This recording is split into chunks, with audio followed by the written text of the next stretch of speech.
Hello hi friends, welcome to my channel lily kitchen and vlogs. ఎలా ఉన్నారు friends? Today నేను మీకు Andhra style రొయ్యలు గోంగూర కర్రీ ఎలా ప్రిపేర్ చేసుకోవాలో చూపించేస్తాను. ఒకసారి చూసేసేయండి. నా వీడియో కనుక మీరు ఫస్ట్ టైం చూసినట్లయితే కనుక ప్లీజ్ అండి లైక్ చేసి షేర్ చేసి సబ్స్క్రైబ్ చేయండి. లేట్ చేయకుండా వీడియోలోకి వెళ్ళిపోదాం. ముందుగా మనం గోంగూరని ఇలాగా కట్ చేసుకుని ఒకసారి క్లీన్ చేసుకుని ఇలా స్టవ్ మీద కడాయి పెట్టుకుని ఒకసారి మనం ఉంటుంది. సో అంటే ఒక గోంగూరని మనం ఉడికించవలసి ఉంటుంది. వాటర్ ఏమీ యాడ్ చేయక్కర్లేదు. ఆల్మోస్ట్ ఇది యాడ్ అయిపోతుంది. ఇలా యాడ్ మిక్సీ జార్లో వేసుకుని మిక్సీ చేసుకోవాల్సి ఉంటుంది. చాలామంది దీన్ని బ్లైండ్ చేసి నార్మల్గానే వేసుకుంటారు. నేనైతే మిక్సీ చేసి వేసుకుంటున్నాను, పేస్ట్ కింద చేసి. సో ఇలా మిక్సీ అయ్యాక పేస్ట్ ఇలా ప్రిపేర్ అవుతుంది. ఇప్పుడు మనం రొయ్యల్ని క్లీన్ చేసుకుని పక్కన పెట్టుకుని, నేను ఆల్రెడీ ఫ్రై చేసుకుని పక్కన పెట్టుకున్నాను. కొంచెం పసుపు వేసి క్లీన్ చేసుకుని ఫ్రై చేసి నేను ఇలా పెట్టానమాట. నేను రెడీ చేసుకున్నాను. సో ఇప్పుడు స్టవ్ మీద కడాయి పెట్టి మనం ఆయిల్ వేసుకుని అందులో ఆనియన్స్ ఫ్రై చేసుకోవాల్సి ఉంటుంది. సో నేను ఇక్కడ ఆనియన్స్ ఫ్రై చేస్తున్నాను. అలాగే కొన్ని పచ్చిమిర్చి కూడా యాడ్ చేసుకోవాలి. అంటే మీరు రొయ్యలు తీసుకున్న క్వాంటిటీని బట్టి గోంగూర అండ్ ఆనియన్స్ తీసుకుంటారు. సో నేను తీసుకున్న రొయ్యలను బట్టి నేను ఇక్కడ మనకి ఎన్ని కావాలో అన్న ఆనియన్స్ అండ్ నేను గోంగూరని తీసుకున్నాను.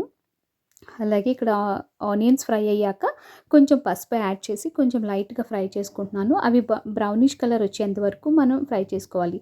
అలాగే కరివేపాకు కూడా యాడ్ చేశాను. ఒక టొమాటో కూడా నేను యాడ్ చేశానండి. సో అవి ఫ్రై అయ్యాక కొంచెం లైట్గా అల్లం వెల్లుల్లి పేస్ట్ తీసుకున్నాను. అవి కూడా వేసి కలిపి మనం ఏవైతే తీసుకున్నామో ఆ రొయ్యలను కూడా నేను ఆల్రెడీ ఇక్కడ ఫ్రై చేస్తున్నాను వేసుకుని. సో అవి కూడా ఫ్రై అయ్యి కొంచెం ఆయిల్ సెపరేట్ అయ్యాక అండ్ కారం అండ్ సాల్ట్ యాడ్ చేశాను. అంటే chilli powder and salt add చేశాను. ఇక్కడ యాడ్ చేశాక ఒకసారి మొత్తంగా ఫ్రై చేసుకున్నాము మూత పెట్టి. సో మూత పెట్టి ఒక 5 minutes తర్వాత నేను మూత తీసి చూస్తే ఇలా మనకి ఆయిల్ సెపరేట్ అయ్యి కొంచెం లైట్గా ఫ్రై అయినాయండి. ఇప్పుడు ఏంటంటే కొంచెం ధనియాల పొడి అండ్ జీలకర్ర పొడి కూడా నేను యాడ్ చేశాను అనమాట. అది కూడా ఒకసారి కలుపుకొని జస్ట్ లైట్గా ఫ్రై చేసుకున్నాక కొంచెం అవి మనకి ఫ్రై అయినాయి అనగా మనం వాటర్ యాడ్ చేసుకోవాల్సి ఉంటుందన్నమాట. సో ఇక్కడ నేను వాటర్ యాడ్ చేసుకుంటున్నాను. ఒకసారి వాటర్ యాడ్ చేసుకుని మన సాల్ట్ ఒకసారి చెక్ చేసుకుని మొత్తం ఒకసారి కలుపుకొని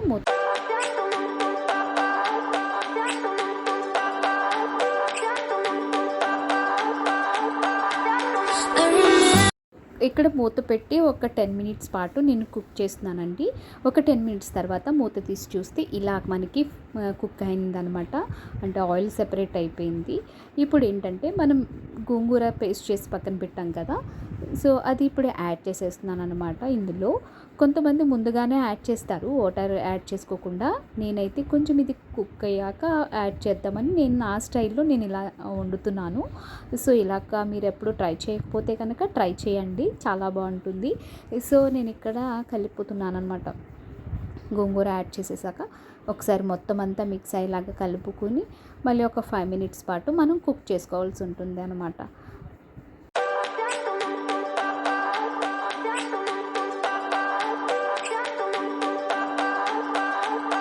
మళ్ళీ నేను ఒక 5 minutes తర్వాత మూత తీసి చూస్తే ఆల్మోస్ట్ కర్రీ ప్రిపేర్ అయిపోయిందండి. సో ఇక్కడ ఫైనల్గా మనం ఒకసారి కలుపుకొని చూసుకుని గరం మసాలా యాడ్ చేసి నేను ఇక్కడ కొంచెం లైట్గా గరం మసాలా యాడ్ చేస్తున్నాను. యాడ్ అయ్యాక ఒక 2 minutes పాటు కుక్ అయ్యాక మనం స్టవ్ ఆఫ్ చేసేసుకోవటమే.